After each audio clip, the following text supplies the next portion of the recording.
Welcome to NSTV. ముందుగా bulletin లో headlines. Chittoor జిల్లా పూతలపట్టు నియోజకవర్గం బంగారుపాలెం తెలుగుదేశం పార్టీ మండల కమిటీ ప్రమాణ స్వీకారం శుక్రవారం మండల గౌరవ అధ్యక్షుడు NP జయప్రకాష్ నాయుడు ఆధ్వర్యంలో ఘనంగా నిర్వహించారు. ముందుగా టీడీపీ మండల అధ్యక్షుడు NP ధరణి ప్రసాద్ తో పాటు మండల కమిటీ, క్లస్టర్ ఇన్ఛార్జీలు, బూత్ కమిటీ, గ్రామ కమిటీలు ప్రమాణ స్వీకారం చేశారు. అనంతరం కమిటీ సభ్యులకు సన్మాన కార్యక్రమం నిర్వహించారు.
దయచేసి అందరూ కూడా లోపల కుర్చీలలో కూర్చోవలసిందిగా ఆశీర్వాదండి.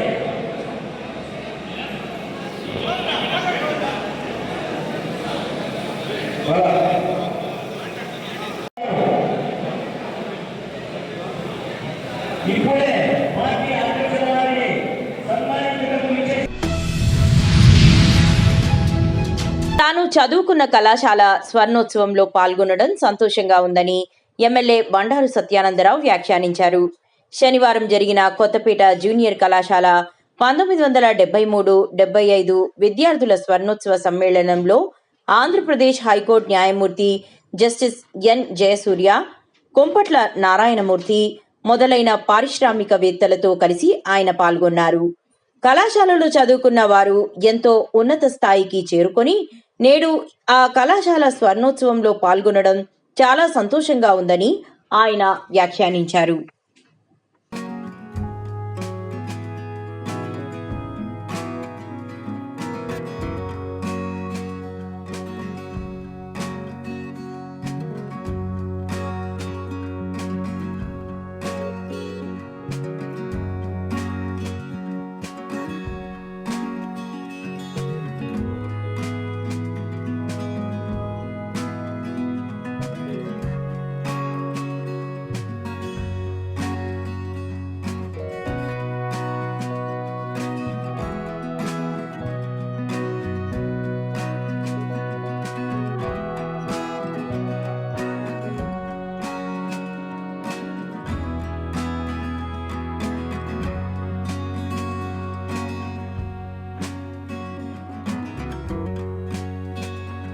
వారికి ఉన్నటువంటి సాన్నిధ్యంతో ఆహ్వానించిన వెంటనే చిన్న కార్యక్రమాన్ని భావించకుండా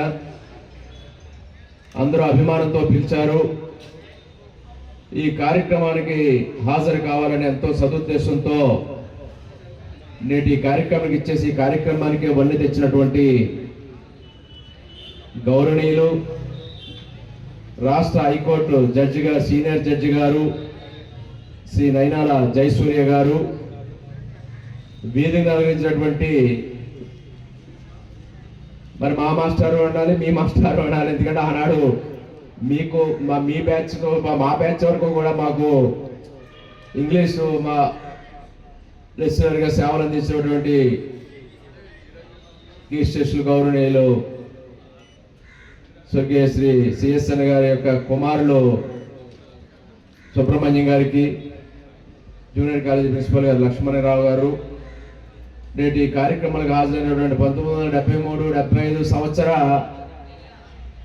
విద్యార్థులు అనాలి అందరూ కూడా. మరి ఆనాడు ఇప్పటికీ కూడా విద్యార్థులుగానే ఇక్కడ హాజరయ్యారు. ఈనాడు చాలా పెద్దలుగా రిటైర్మెంట్ అయిపోయి ఉన్నా కానీ కుటుంబ బాధ్యతల్లోనో లేదా ఉద్యోగ బాధ్యతల్లోనో వృత్తి బాధ్యతల్లోనో రిటైర్మెంట్ తీసుకున్నా ఈనాడు విద్యార్థులుగా ఇక్కడ హాజరైనటువంటి ఎంతో మంది సోదర సోదరి మళ్ళైనటువంటి పెద్దలందరకు, పాత్రికేయ మిత్రులకు, ఈ కార్యక్రమాన్ని పాల్పంచుకున్న ప్రతి ఒక్కరికి నా హృదయపూర్వక నమస్కారాలు తెలియజేసుకుంటూ ఉన్నాను. కొత్తపేట మండలంలో నియోజకవర్గ విజన్ యాక్షన్ ప్లాన్ యూనిట్ కార్యాలయాల ఏర్పాటుతో స్వర్ణాంధ్ర 2047 విజన్ సాకారం అవుతుందని కొత్తపేట ఎమ్మెల్యే బండారు సత్యానందరావు వ్యాఖ్యానించారు. కొత్తపేటలో శుక్రవారం పలు అభివృద్ధి పనుల ప్రారంభోత్సవంలో రాష్ట్ర BC finance welfare chairman Reddy Ananthakumari, RTO P శ్రీకర్లతో కలిసి పాల్గొన్నారు. మహాత్మా గాంధీ జాతీయ గ్రామీణ ఉపాధి హామీ పథకం నిధులు 43.60 లక్షల రూపాయలు, సిఎస్ఆర్ నిధులు 10 లక్షల రూపాయలు, ఎంపీపీ నిధులు 4.50 లక్షలతో నిర్మించిన విజన్ యాక్షన్ ప్లాన్ కార్యాలయాన్ని ప్రారంభించారు. స్వాగతం సుస్వాగతం. కొత్తపేట ఎమ్మెల్యే శ్రీ స్వాగతం సుస్వాగతం. అంటే మేము 580, 90 అలా మార్క్స్తో సాధించేస్తే సార్ మనకి 380 అనేది వస్తుంది సార్. 600 సార్ 590, 595 అలా రావాలి. అబౌవ్ 590 వస్తే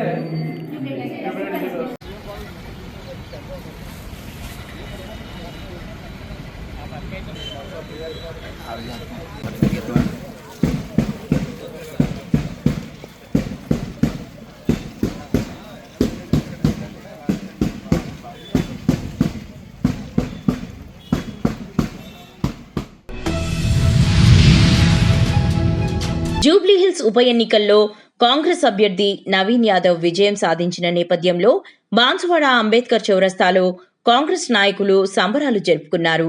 రాష్ట్ర ఆగ్రో చైర్మన్ కాసుల బాలరాజు, డీసీసీ అధ్యక్షుడు కైలాస్ శ్రీనివాస్ నేతృత్వంలో టపాకాయలు కాల్చి సీఎం రేవంత్ రెడ్డి, ఎమ్మెల్సీ మహేష్ గౌడ్ చిత్రాలకు పాలాభిషేకం చేశారు. ఈరోజు ముఖ్యమంత్రి గారిది, మరి నవీన్ యాదవ్ గారు కూడా 2-3 సార్లు పోటీ చేసి ఓడిపోయినా ప్రజల్లో ఉండి పనిచేసినటువంటి వ్యక్తిని మరి ముఖ్యమంత్రి గారు గుర్తించి ఒక బీసీ బిడ్డగా, ఇద్దరు ఓసీలున్నా మరి బీసీ బిడ్డను నిలబెట్టి ఇవాళ గెలిపించిందంటే మా బీసీలకు ఎంత గర్వకార్యం. ఈ రోజు చూస్తుంటే రేవంత్ రెడ్డి గారు ఒక రెడ్డి అయినా సరే బీసీలందరికీ 42% రిజర్వేషన్ ఇచ్చి తీర్చాలని చెప్పి మరి ఒక బీసీ బిడ్డగా ఒక ఎమ్మెల్యే బై ఎలక్షన్లో నిలబెట్టి మరి ఖచ్చితంగా ఛాలెంజ్ చేసుకొని తన భుజస్కంధాలపై వేసుకొని మోసి మరి గెలిపించారంటే మామూలు విషయం కాదు. ఏ ముఖ్యమంత్రి కూడా తన భుజస్కంధాల మీద వేసుకొని పనిచేసే పరిస్థితి ఉండదు. ఎవరినో పెట్టి గెలిపించే ప్రయత్నం చేస్తారు. కానీ రేవంత్ రెడ్డి గారు తన స్వయంగా గల్లీ ఓటర్ను ఖచ్చితంగా గెలిపియండి. నవీన్ యాదవ్ గారు యువకుడు, ఒక బీసీ బిడ్డ, మరి బీసీ బిడ్డని ఈ రోజు నిలబెట్టినాం, గెలిపియండి. మరి మీ డెవలప్మెంట్ ఏమి కావాలంటే అది చేయడానికి కోసం సిద్ధంగా ఉన్నాను. నేను సైతం మరి నవీన్ యాదవ్ గారిని గెలిపియండి. ఈ కాన్స్టిట్యున్సీని మరి జూబ్లీహిల్స్ కాన్స్టిట్యున్సీని మరి తీర్చిదిద్దుతా, డెవలప్మెంట్ చేస్తా, మీకు ఏది కావాలంటే అది చేస్తానని చెప్పడంతో ప్రజలు కూడా రేవంత్ రెడ్డి గారు చూస్తున్నాం వచ్చిన నుంచి మరి లోటు బడ్జెట్ లో ఉన్న ఈ రాష్ట్రాన్ని మరి ఏ విధంగా నడిపిస్తున్నారో టైం టు టైం మరి జీతాలు వేస్తూ ఉద్యోగస్తులకు అక్కడ ఉద్యోగస్తుల దగ్గర పోయి మాట్లాడితే ఖచ్చితంగా మేము మాత్రం మరి రేవంత్ రెడ్డి గారి నాయకత్వం. బీహార్ అసెంబ్లీ ఎన్నికల్లో ఎన్డీఏ కూటమి అత్యధిక ఎమ్మెల్యే స్థానాలు గెలుచుకొని ప్రభుత్వం ఏర్పాటు చేసే దిశగా విజయం సాధించడంతో శంకరపట్నం బీజేపీ మండల శాఖ ఆధ్వర్యంలో మండల కేంద్రంలో నిర్వహించిన విజయోత్సవ సంబరాలు బీహార్ పౌరులతో జరుపుకున్నారు. ఈ సందర్భంగా బాణాసంచా కాల్చి మోడీకి మరియు ఎన్డీఏ కూటమికి అనుకూలంగా నినాదాలు చేశారు.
రెహమత్ నగర్ కూడలిలో సదానంద్ హాస్పిటల్ పక్కన నేడు టైలర్స్ వెల్ఫేర్ సొసైటీను జూబ్లీహిల్స్ ఎమ్మెల్యే నవీన్ యాదవ్ ప్రోద్బలంతో ప్రారంభం చేయడం జరిగింది.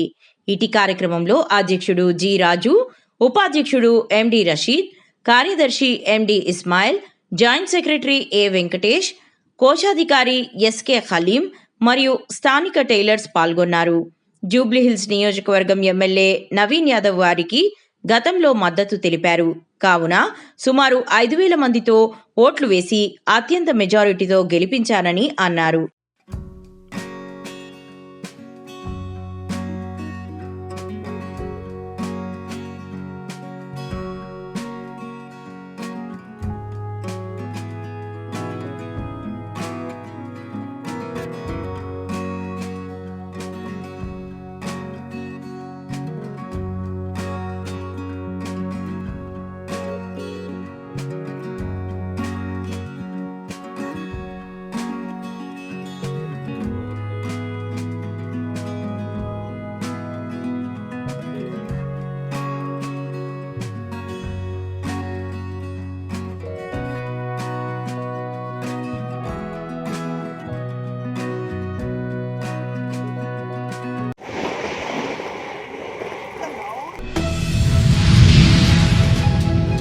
జూబ్లీహిల్స్ ఉప ఎన్నికల్లో కాంగ్రెస్ అభ్యర్థి నవీన్ యాదవ్ విజయాన్ని పురస్కరించుకుని స్థానిక కాంగ్రెస్ శ్రేణులు సంబరాలు జరుపుకున్నారు.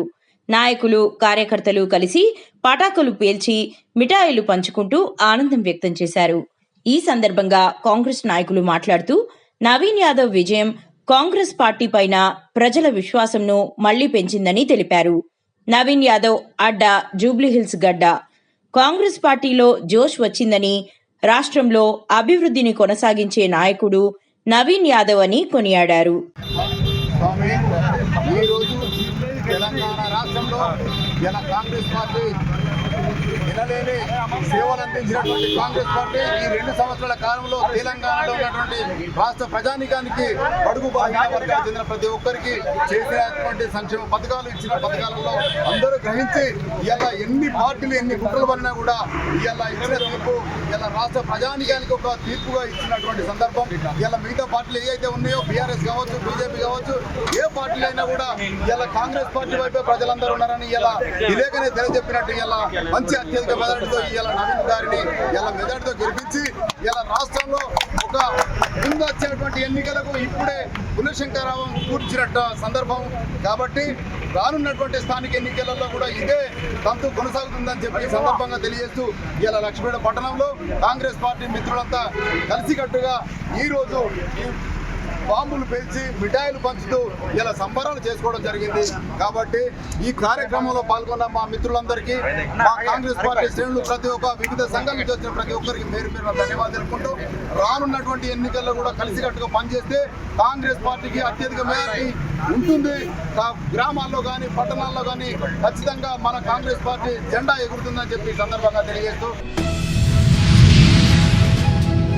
కరీంనగర్ జిల్లా వీణవంక మండలంలో ప్రభుత్వ పాఠశాల మరియు జూనియర్ కళాశాలలో జవహర్లాల్ నెహ్రూ జన్మదినమైన నవంబర్ 14 సందర్భంగా బాలల దినోత్సవాన్ని ఘనంగా నిర్వహించారు. భారతదేశానికి తొలి ప్రధానమంత్రిగా మరియు పిల్లలకు ఎంతో ఇష్టమైన జవహర్లాల్ నెహ్రూ గారిని చాచా నెహ్రూ అని పిలుచుకుంటారని ప్రధానోపాధ్యాయులు తెలియజేశారు. మరియు ఎన్ఎస్టీవీ ఈ అవకాశాన్ని కల్పించినందుకు ప్రత్యేకంగా కృతజ్ఞతలు తెలియజేశారు.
ప్రతి నెల 3వ శనివారం స్వచ్ఛాంధ్ర స్వర్ణాంధ్ర కార్యక్రమంలో భాగంగా బాపట్ల జిల్లా సంతమాగులూరు మండలం ఏల్చూరు గ్రామంలోని జెడ్పీ హైస్కూల్లో చీరాల డిఎల్పిఓ ఎస్ పద్మావతి, సంతమాగులూరు మండలం డిప్యూటీ ఎండిఓ శివరాం ప్రసాద్, మండల టీడీపీ నాయకులు దుద్దెల గాలయ్య స్వర్ణాంధ్ర స్వచ్ఛాంధ్ర కార్యక్రమం నిర్వహించడం జరిగింది.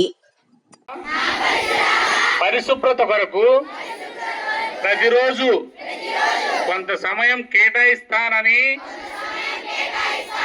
నా వంతు కృషిగా స్వచ్ఛత కార్యక్రమాల కొరకు శ్రమదానం చేసి పరిశుభ్ర ఆంధ్రప్రదేశ్ సాధించే సంకల్పానికి కట్టుబడి ఉంటారని ఈరోజు పరిశుభ్రత గురించి నేను వేసిన 2 పాయింట్ చెప్తారు, 3వ వాళ్ళు 3 పాయింట్ చెప్తారు. 3 పాయింట్స్ కలిపి మీ అందరూ ఒకసారి రివిజన్ చేసుకోవాలి. అప్పుడు ఏ టాపిక్ అయినా కూడా మీకు బాగా వస్తుంది. ఇంగ్లీష్ లాంగ్వేజ్ ఇంటర్నేషనల్ లాంగ్వేజ్, అది ఆ లాంగ్వేజ్లో కనుక మీకు పునాది పడినట్లయితే మీరు ఫ్యూచర్ చాలా బాగుంటుంది. అందుకే ఇంగ్లీష్ లాంగ్వేజ్ అనేది, తెలుగు ఎంత మాతృభాష మనకు ప్రియమైనది, ఇష్టమైనది, ఎంతో మధురమైనది. మాతృభాషకి ఎంత. మహబూబ్ నగర్ జిల్లా చిన్న చింతకుంట మండల కేంద్రంలోని సాందీప పాఠశాలలో ఘనంగా బాలల దినోత్సవ వేడుకలు. దేశ మొదటి ప్రధానమంత్రి, భారతదేశ నిర్మాణ శిల్పి, చిన్నారులకు అత్యంత ప్రియతమ నాయకుడు పండిత్ జవహర్లాల్ నెహ్రూ జయంతి సందర్భంగా కరెస్పాండెంట్ కాంతయ్య, ప్రిన్సిపల్ కృష్ణయ్య మాట్లాడుతూ, ఈరోజు నవంబర్ 14న బాలల దినోత్సవాన్ని పాఠశాలలో నిర్వహించుకుంటున్నట్లు తెలిపారు.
కడప జిల్లా కొండాపురం మండలంలోని బొక్కపట్నంలో అక్షరలక్ష్మి పాఠశాల నందు చాచా నెహ్రూ జయంతి వేడుకలను శుక్రవారం ప్రధానోపాధ్యాయుడు మోహన్ రెడ్డి ఆధ్వర్యంలో నిర్వహించారు. అనంతరం ప్రధానోపాధ్యాయుడు మాట్లాడుతూ, భారతదేశానికి మొట్టమొదటి ప్రధానమంత్రిగా నెహ్రూ ఎన్నో సేవలు అందించడం జరిగిందని, భారత ప్రధానమంత్రిగా 3 సార్లు ఎంపికై భారతదేశ అభివృద్ధి పదంలో నడవడానికి పంచశీల సూత్రాలను కలిగిన ఉద్యమాన్ని ప్రవేశపెట్టి భారతదేశ అభివృద్ధిలో ప్రముఖ పాత్ర వహించారని అన్నారు. నెహ్రూ అంటే చిన్నారులకు ఎంతో ఇష్టమని, ఆయనను ప్రేమతో చాచా నెహ్రూ అని పిలిచేవారని, ఆయన పుట్టినరోజును దేశమంతా చిల్డ్రన్స్ డేగా జరుపుకుంటారని అన్నారు. అందరికీ శుభాకాంక్షలు. మన స్కూలు అక్షర లక్ష్మి స్కూల్. అంటే స్కూల్లోనే అక్షరం అనేది ఉంది. అక్షరం అంటే నశించనిది. అంటే మనం ఒక్కసారి అక్షరం నేర్చుకుంటే మన జీవితాంతం అది మనకు తోడుగా ఉంటుంది. అదే అక్షరలక్ష్మి స్కూల్ ముఖ్యమైనది అనమాట. కాబట్టి మీరు ప్రతిరోజు స్కూల్కి వస్తుంటారు, నేను ప్రతిరోజు చెప్తూనే ఉంటాను, మన ఎంత హ్యాపీగా ఉంటే మన జీవితం అంత హ్యాపీగా సాగుతుంది. కాబట్టి మీరు స్కూల్కి వచ్చేటప్పుడు హ్యాపీగా రండి, బాగా అక్షరాలు బాగా నేర్చుకోండి, దాన్ని మీరు డెవలప్ చేసుకోవడానికి మీ తల్లిదండ్రుల సహకారం, ఇక టీచర్ల సహకారంతో మీరు జీవితాన్ని ఉన్నతంగా ఎదగడానికి ఎంతైనా అవకాశం ఉందన్నమాట. ఇలాగే జవహర్లాల్ నెహ్రూ కూడా ఒక కేంబ్రిడ్జ్ యూనివర్సిటీ అనే ఒక యూనివర్సిటీని చదువుకొని ఆయన మన దేశానికే ప్రధానమంత్రి కాగలిగాడు అంటే ఎంతటి సాధన, ఎంత నిరంతర కృషి, ఒక ఫ్రీడమ్ తెచ్చడానికే కాదు, ఫ్రీడమ్ తేవడానికే కాదు, మనం దేశం ఎలా ఉండాలా అంటే ఒక ప్రాజెక్టులు కడితే మనకు ఫార్మర్స్ అంటే వ్యవసాయదారులు ఎలా డెవలప్ అవుతారు, తర్వాత మిగతా ప్రతి మన వ్యవసాయం ముఖ్యమైన వ్యవసాయం కాబట్టి ఆయన వ్యవసాయానికి ఎక్కువ ప్రాముఖ్యత ఇచ్చాడు. తర్వాత ఎడ్యుకేషన్కు ప్రాముఖ్యత ఇచ్చాడు. తర్వాత ప్రతి డిపార్ట్మెంట్ కూడా ప్రాముఖ్యత ఇచ్చి డెవలప్మెంట్ చేసుకుంటూ ఇంతటి సామ్రాజ్యం, ఇంతటి భారతదేశం ఎదగడానికి ఆయన ఆ రోజే కళ్ళు గని మనకు ఒక రాజ్యాంగం ద్వారా సూచనలు చేస్తూ ఇంత డెవలప్మెంట్ కావడానికి ఆయన సహకరించాడు అన్నమాట. బీహార్ ఎన్నికల్లో ఎన్డీఏ గెలుపు పట్ల కరీంనగర్ బీజేపీ శ్రేణులు సంబరాలు నిర్వహించారు. ఈ సందర్భంగా టపాసులు పీల్చి స్వీట్లు పంపిణీ చేశారు. ఈ కార్యక్రమంలో పాల్గొన్న బీజేపీ నేతలు మాజీ మేయర్ సునీల్ రావు, మాజీ డిప్యూటీ మేయర్, రాష్ట్ర కార్యవర్గ సభ్యులు గుగ్గిళ్లపు రమేష్, జిల్లా ప్రధాన కార్యదర్శి తాళ్లపల్లి శ్రీనివాస్ గౌడ్ మాట్లాడుతూ బీహార్ ఎన్నికల్లో ఎన్డీఏ కూటమికి ప్రజలు బ్రహ్మరథం పట్టి భారీ విజయాన్ని చేకూర్చినందుకు ధన్యవాదాలు తెలియజేస్తున్నట్లు చెప్పారు. ప్రధాని నరేంద్ర మోదీ, బీహార్ సీఎం నితీష్ కుమార్ నాయకత్వం పట్ల ప్రజలు ఎంతో విశ్వాసంతో ఉన్నారని స్పష్టమైంది అని, ఆ విశ్వాసమే ఈ ఎన్నికల్లో చూపెట్టి ఘన విజయాన్ని చేకూర్చారని తెలిపారు.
కర్నూలు జిల్లా Adoni market yard chairman Jinde Sharada మరియు భర్త శంకర్ తదితర అధికారులతో కలిసి మార్కెట్ యార్డ్ నందు పత్తి రైతులకు సీసీఐ వారు పత్తి కొనుగోలు చేస్తున్నారు. వాటిని పత్తి రైతులు ప్రతి ఒక్కరూ సద్వినియోగం చేసుకోండి. అలాగే సీసీఐ ద్వారా విక్రయిస్తే రైతులకు మంచి గిట్టుబాటు ధర కలుగుతుంది. కౌలు రైతులు వారు సీసీఐ ద్వారా పత్తి అమ్ముకోవచ్చు. ప్రతి ఒక్క రైతు వాటిని సద్వినియోగం చేసుకోండి. ముందుగా రైతులు కిసాన్ యాప్ నందు పొందుపరుచుకోవాలనని, లేదా సచివాలయంలో కూడా ఆన్లైన్లో పొందుపరుస్తారు. కాబట్టి రైతులు సీసీఐ ద్వారా పత్తి విక్రయిస్తే మంచి లాభాలు పొందుతారు అంటూ మార్కెట్ యార్డ్ చైర్మన్ జిందా శారద మరియు భర్త శంకర్ తెలిపారు.